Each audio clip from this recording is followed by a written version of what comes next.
Back on the show, Haisten and Emig and Bill Haisten, two Tulsa World Sports columnists with a little time to kill, and we're grateful you decided to kill it with us. TulsaWorld.com is where you could catch the video version. Just a couple pretty faces here, and if you'd like just the podcast, Spotify, Apple, and Google is the way to go. Okay, Bill, all basketball for once for you and me here in this space.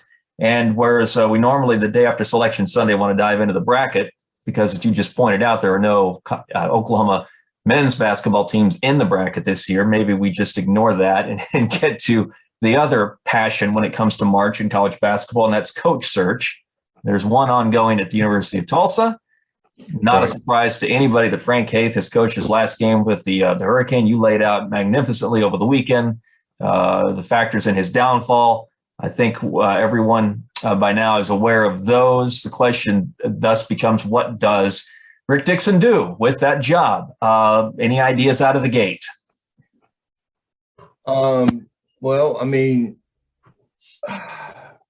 first of all, it's felt like really all season and going into the season even, it felt inevitable that this would happen. And yet, I think because we live in the Bible Belt and we're like sensitive to other people's feelings, it's still shocking when there's a coach firing around here. To me, it was, even though I was at like 8 games this season, I saw that empty arena. Yeah. They finished 4-14 in the conference. They go 1-10 on the road. It felt like imminent that this would happen. And yet Saturday, when it actually, not that he was fired, but it's a forced resignation, call it what it is. And so I guess he was fired. I mean, it's a forced resignation. And but it was a little shocking when it went down. So what do I think Rick will do? I think Rick will. Isn't it interesting though that he 31 years ago, like right now, 31 years ago, he's looking for a basketball coach at Tulsa. Yeah. Then he goes away and he did really well hiring Tubby Smith. Changed the whole school when he hired Tubby Smith. Then Rick goes away for a long, long time, and he comes back here 31 years later. Here he is hiring a Tulsa basketball coach. So I would say this about candidates. You and I were talking before we hit record about the viability of Mike Anderson, whose name I've heard a couple times over the last couple of days. And then, but don't underestimate the power of the relationship, the Tubby Smith, Rick Dixon relationship, which extends to Pooh Williams. Pooh will get a look at this job. There's no question about it.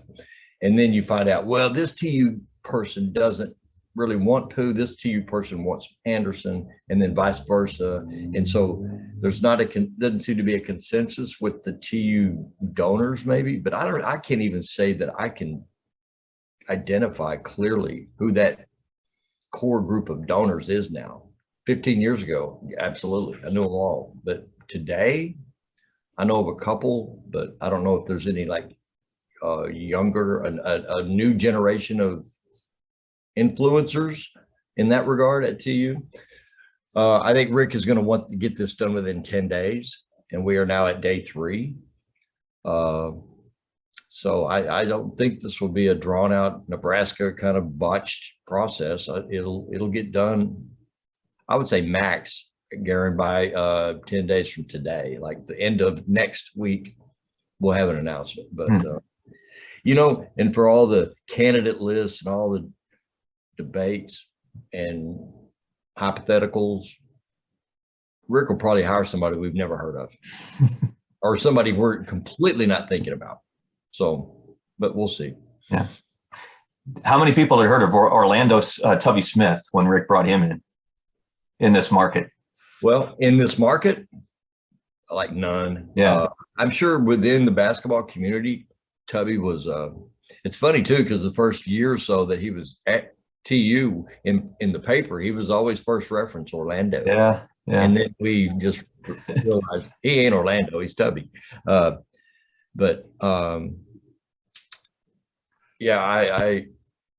is going to be a really, really interesting. Rick Dixon did not expect to have to do this when he came back.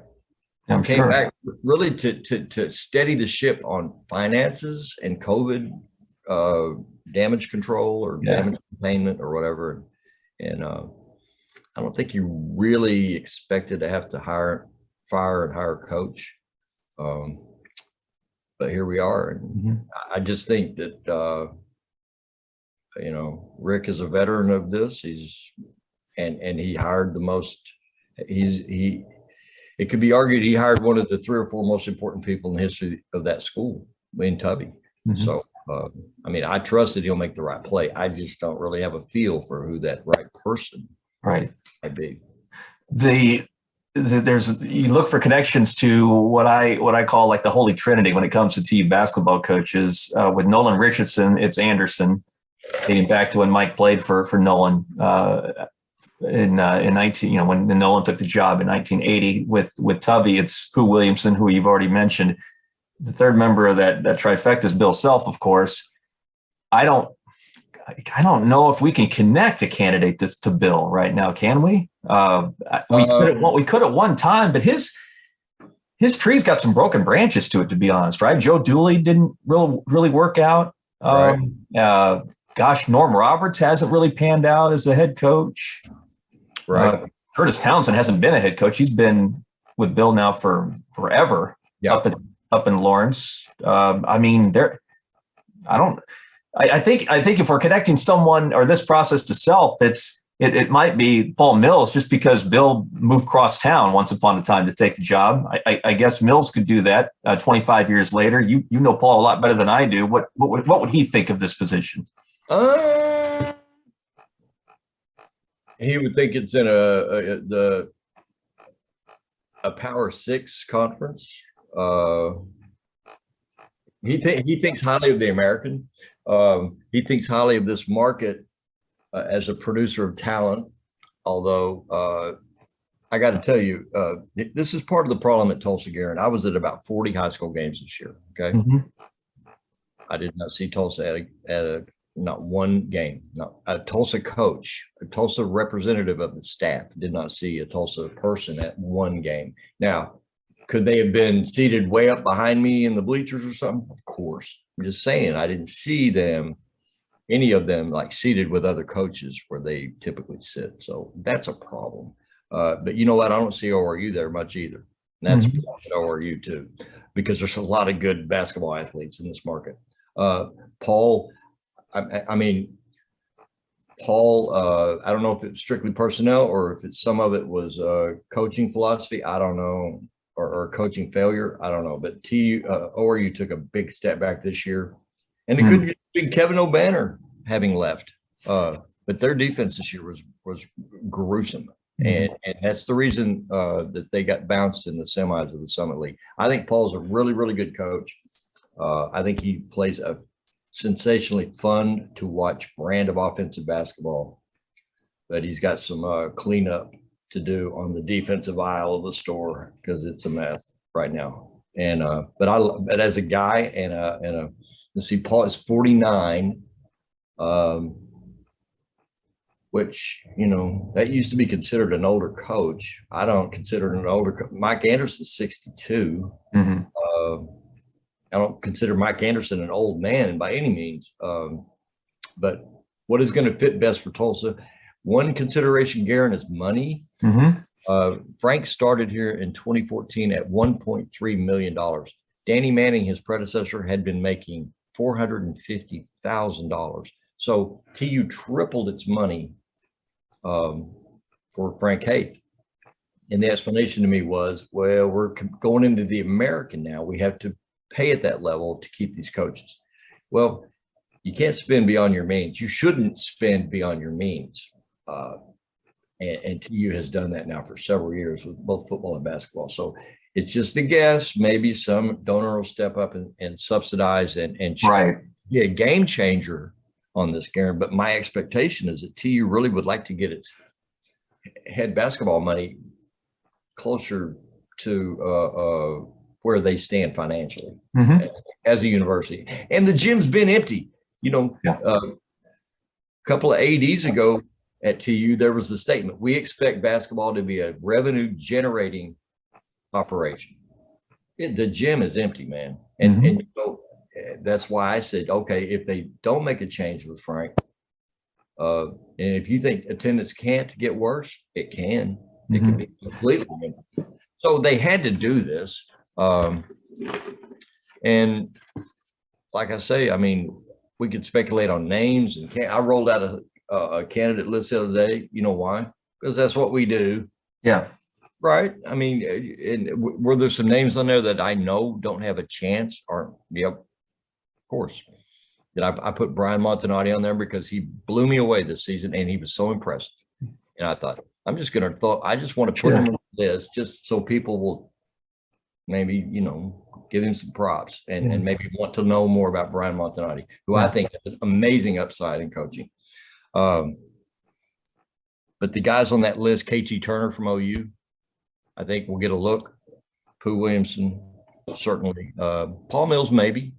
Although there is a history of the TU people looking down on the ORU people. They can't now. They shouldn't now. Not after this. Not after the 2 crowd sizes this year. Amen. No, I mean, all the momentum right now in basketball is at ORU. It's not.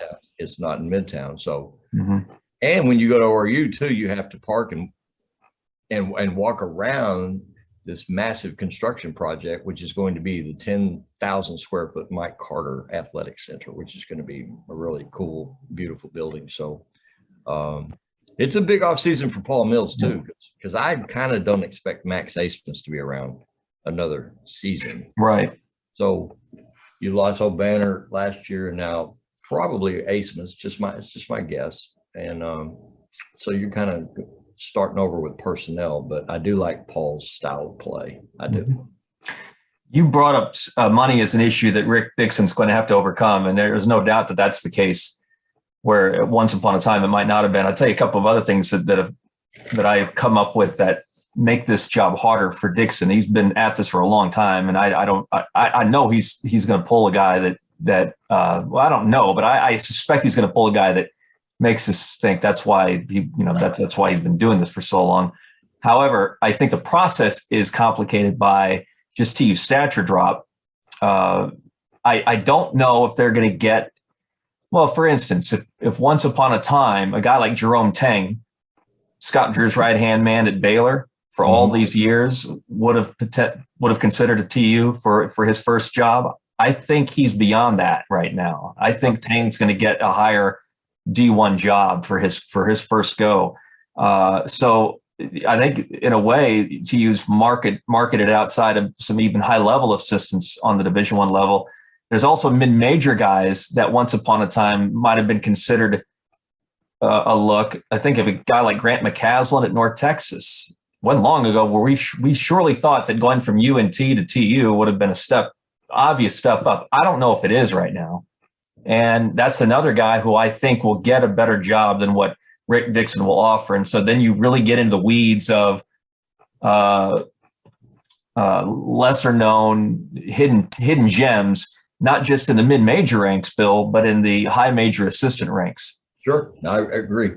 The only reason I didn't put Jerome Tang on the list, and actually he was on the original list, but I just decided I don't want 19 names on there. I want 10 or 11 or something. So, because I'll bet you at Baylor right now, he's making right at what TU is going to want to pay its next head coach. Let's just say TU pays the next guy $750, which is a lot of money. But like McCaslin, you mentioned him. He was immediately on like speculation lists at K-State, right? And I think maybe one other place. So I mean, I don't know. He's why I didn't include him on that list either. Although he's a well-known guy that's ready for that next move, like the guy that went from Louisiana Tech to Florida. McCaslin's ready to make that kind of move. So I don't know. I mean, I just know the last seriously long talk I had with Rick, he acknowledged the money dynamic is a big deal. And, but he never stated to me, of course, I haven't even spoken with Rick before Saturday went down. No, that's not true. Of course we talked, but I did not know it was going to happen on this day or to expect it. Absolutely. I expected it that it would, but I didn't know that it was going to happen. In fact, I went into the weekend telling people, I think there's a 5% chance that it doesn't happen. And there was movement within the program with regard to maybe talking to other people about staff jobs, and that would suggest that Frank really believed he would be back next year. So I don't know. TU basketball is in a sad place right now. Yeah. And it's a lot more fun around here when they're good. Yeah. And it would be amazing if they and ORU could be good at the same time. And the Sooners and the Cowboys. Because the 90s were a lot of fun. Hey, real quick before we move on to other basketball topics, let me throw you names of, lack of a better term, reclamation projects that are familiar to a lot of fans around here, who at one time would never be considered for a job like Tulsa right now, but because of personal circumstances got way sideways and had their careers sort of go off the rails. One is Sean Sutton, Texas Tech assistant. Two is Billy Gillespie, who's got some tread in this market, right? Well, there's a self-connection once upon a time. And three is, who is three? Who am I thinking? Greg Marshall, who lost control of his personal life, basically, and his behavioral situation at Wichita State. That cost him one of the best, after doing some of the best work of any coach anywhere for years, cost him his job up in Shockerville. Any of those names viable options here? No. Sean, I put on the list the other day. Sean is 12 years removed from his arrest in Stillwater. I mean, you can look at Sean today and tell just by his appearance that he's a healthy guy today. He's a healthy. He did not look healthy because he was not healthy 12 years ago. But he's in great shape now. I think he has, Garen, the perfect job at Texas Tech. He is a factor in something really important. He is a valued staff member for a top 15 program. Is it a top 15 program? Well, it is right now today. Right now it is, yeah. But I mean, in the big picture, I'd say top 20 program in the country. And then he doesn't have the stress of media, the stress of the head coaching responsibilities. Of course, he doesn't have the rewards that go with that, too. So I would say of those three, Sean is the least damaged with regard to viability. Billy, I mean, Billy screwed up Kentucky. I mean, you could say Billy never should have left A&M. That's where he was at the height of his powers, was at A&M. But Billy has some off the court stuff too that was not good, including one of those situations. I mean, right here. But with regard to knowing the game and recruiting, and he's a rare guy. He's so gifted as a coach, but kind of a self-destructive guy too. Right. I hope some enterprising producer spends 18 months on a Billy Gillespie 30 for 30. Oh gosh. I bet it would be staggering. Absolutely staggering. And then Greg Marshall had 3 scandals. I would say 2 scandals and an unfortunate deal. I mean, his wife, when his wife makes headlines, right. His wife makes headlines, that's not good. And then remember, he had to be restrained, Garen. He was trying to fight. Yeah. Who was he? Was it an opposing coach or an opposing player? I think it was. And wasn't that like a preseason game? No, it was. It was like a Canadian tour. Yeah, it was some tune-up game.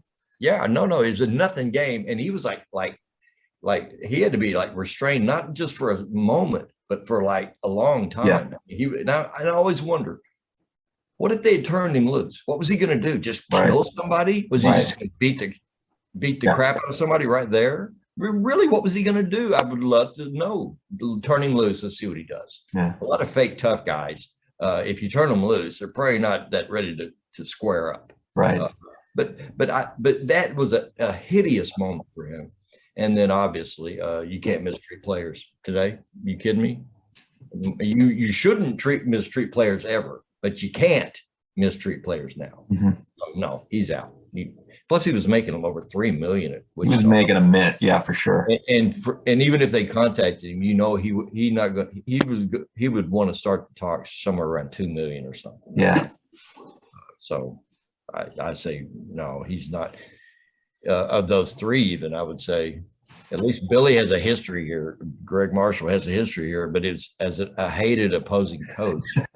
Yeah. Hated in a sports sense. I mean, yeah. No, I know what you mean. No, he's a damn good coach, and I mean, maybe he'll. And for all I don't even know, is he doing anything now? Is he? I don't think he is. Is he at the end of an NBA bench? I think he's undercover, is what I think. But hopefully, getting some help for anger management is what I hope. But yeah, no, Sean, we have a pretty good handle on. But the other two would be wilder cards for sure. All right. I tried that whole anger management thing. It doesn't work. I'm kidding. There's a lot of sports writers who've tried anger management. I'm referring to. I had a heck of a time. Patrick Prince. I know you're listening. I'm getting logged on here.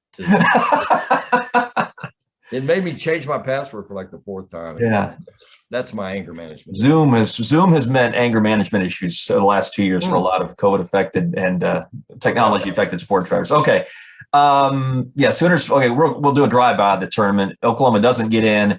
A lot of fans, even some media, trying to figure out the whys and the whats, the hows, the formula. To me, Bill, it comes down to the fact that they won 4 quad one games. They could have won up to 9. I think they were 1-5 in 3-point games in that quad. They were 2-6 on the year in 3-point or fewer games. So if you're Porter Moser, you're telling your guys, this was something we could have controlled. We didn't, because we lost just about every toss-up game we played. They props to them for fighting is often the inferior team in those matchups, Bill. But you gotta win more than 2. Yeah. No, that's just it. They're 39th in the net rankings, which is that in and of itself is good enough. But they just had that midseason lull was too much to overcome. Mm-hmm. It just was. And there's only 68 teams. I mean, and there's always going to be exactly this kind of OU team. Right. There's always going to be this kind of team, just like OU this season. It's on the fringe and gets left out. So I think OU was probably an easy scratch for the committee. They're off to play the Missouri State Bears in the NIT tomorrow. Everyone else will focus on, outside of the OU fan base, focus on the real tournament, the 68-team NCAA, which gets going with the first 4 Tuesday night. You spent several hours in Norman and that metro area watching boys basketball the last 5 or so days. Any tales from the road besides seeing the Chargers of Memorial win another gold ball and Booker T come heartbreakingly close in 6A? Well, the state tournament this year and for 2 more is at the Lloyd Noble, and the Lloyd Noble is the worst venue in the state for that event. It's such a cool event, and it's just the worst venue for it. But the games were unbelievable. You know what? Maybe the 2 best games maybe the best game I saw this year might have been the Edmond North Bixby girls Saturday. Oh yeah, the buzzer beater. Yeah, there's another 30 for 30 type of a game. Oh my Lord, that was a good game. Poor Bixby. I mean, they're up 10 fairly late in the game, but Edmond North, I had seen them in the Jinx Union tournament, and they were so good, even though I wasn't like intently watching them, but they were so good. I was like, oh my Lord. It was like UConn at its best execution, they were tremendous. So, but man, yeah, it was a fun 3 days, and the Booker T game was high drama. Oh my gosh. But Edmond North has a lot of size. They got 6 guys, 6'4" or taller, and they use that size really well. Booker T doesn't have one player taller than 6'3". So you had this beautiful class of styles, and Edmond North were both very well coached in what they do. But what Edmond North did was capitalize on their size. They won the rebound battle 39-20, doubled up the Hornets on rebounds, and Aaron Potter and Cam Parker played their guts out. I mean, but Edmond North, people had said before the tournament, Garen, that look out for Edmond North. That's a real threat to Booker T. And after about a quarter and a half that night, I was like, yeah. In fact, they were so impressive with the way they executed and used that size that even before halftime, I was thinking, I know Booker T can beat Moore tomorrow. I don't think they can beat Edmond North tonight. So I knew I was watching the state championship there, and it was super dramatic. And Booker T had an amazing season. Aaron Potter had an amazing. Time will tell whether he's the player of the year. I mean, if I get a vote, he's the player of the year. Oh my gosh, it was really, really. I was at the Lloyd Noble for every game. I didn't go to any of the sub sites or the other sites, but it makes you appreciate the Mabee Center a lot more. And it's so sad, Garen, that the Mabee Center lost the state tournament and the Tournament of Champions at the same time that it renovated the arena to like brand new, in some ways better than new. It's better now. It is better now than it was brand new. They built they got 4 suites on either side of the arena that are beautiful suites, but they're open air suites. It's kind of a unique, cool design the way they did it. And every seat is brand new. You got 3 acres of free parking. That's such a problem for TU that ORU's got to beat 3 acres of parking to none for TU with regard to free on-site parking. None. TU has none. TU's got to get a parking garage, parking structure built on that east campus. It's so, and I don't want to hear any TU person say, well, it costs a lot of money. Anything of value costs money, but you can't afford to sit on your hands and do nothing. Right. You gym. So whatever.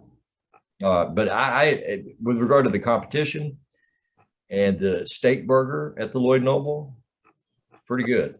But the gym itself is a disgrace. And I can't believe the twin practice facilities. You've been in that facility right 1,000 times, and they've actually upgraded them recently. Yeah, so nice. You don't bulldoze them. The Griffin Performance Center, just on the other side of those practice facilities, it's fantastic. But the arena needs to be crushed, and they need to play for a year downtown Oklahoma City, or half their games at the old field house or something. What is the capacity of the field house on campus? Barely 5,000. You could play some games there. Yeah, I mean, for OU, that would actually work for 2/3 of their games. Yeah, you really could. And then play Kansas, Texas, Bedlam. At Chesapeake. Well, wait a minute. Paycom Center or the Myriad, which is now something else, Cox Business Center, I think. But anyway, massively enjoyable. Lots of great basketball. This was the best high school basketball season for Oklahoma since the 90s. Yeah. So great year, great champions, great games there at the end. Just felt terrible. And gotta say, the Memorial Dynasty, which it is a dynasty, they now have won 5 championships in 10 years.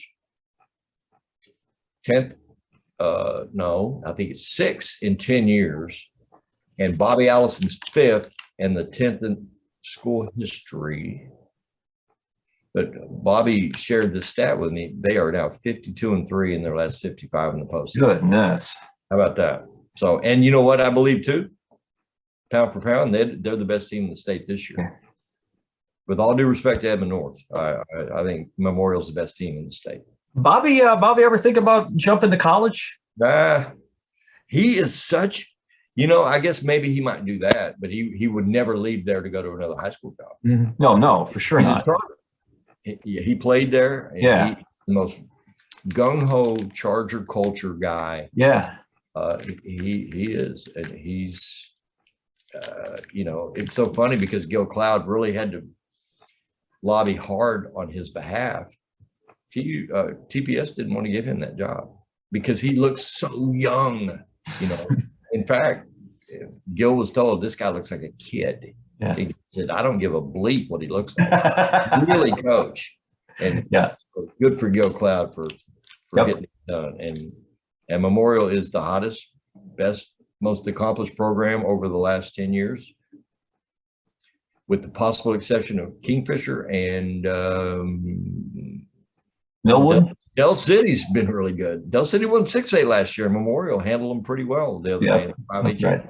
So, yeah, great run for Memorial. Well, I'm a sucker for TPS success stories. Love what Coach Allison and the Chargers are all about. And another quick note along those lines. How about the Rogers girls? Made it to the semis, right? Yeah, they did win. They did win one, I think, in state along the way. The Ropers with a great run despite roster issues, apparently. 8 players in uniform. Incredible. So major props to those young women. That's fantastic. I saw that they were at the hotel that we stayed at in Norman, and I see them in the lobby, and I said, "Hey, Rogers, yeah, I came all this way. They didn't have any idea who I am." Or would care that who I am, but I said, I came all this way to watch you guys play, and they kind of got a kick out of that. But yeah, no, it was great to have them there, and even better that they got to play a game at the Lloyd Noble. But 8 kids, no depth. I mean, yeah, it was, they battled. That's I think the motto when it comes to TPS nowadays. All right. And they do have one player though, Garen. Holy cow. And you know what her name is? It's McQuarters. Oh, that's right. I did see that. Yeah, I did notice that in the box score. She just went right by defenders all day when I watched them. So she's a really nice player. That's awesome. All right. We've covered the ground that we can in the time we have. So let's put a stop to it there. Come back next week, talk, or even later this week, if there's an update with regard to TU basketball. I was about to say, we can do an emergency. What do they call them? Emergency pods, emergency vidcasts? Yeah. Yeah. Hey, listen, if it's, I'll be a little surprised if it's, if Rick Dixon has his process done by this weekend. Right. But I won't be shocked. I just keep hearing that he's, and think about it too. He's had months to think about this, right? Months. And there's no laws or rules against making some discreet phone calls here and there. And I feel like this is not a process that really truly began Saturday. Right. And who knows, 2 months ago. Yeah. All right. Well, we'll update you accordingly on that, and perhaps have a little fun with the NCAA tournament as it moves forward and our brackets get trashed. Who have winning? Oh, have you done a bracket? Not yet. I usually wait until right before the tip off of the first 4 game. Yeah, mine is so chalky; it's not even any fun. Yeah, I've beaten KU in the championship game. So, oh boy, I've seen enough of Kansas to be very leery of them. I know they just won the Big 12 tournament and all, but I sort of think Iowa might be their knockout game in the Sweet 16, just off the top of my head. But we'll see. All right, we'll be back soon with more video-wise on TulsaWorld.com. The pod is available via Apple, Google, and Spotify.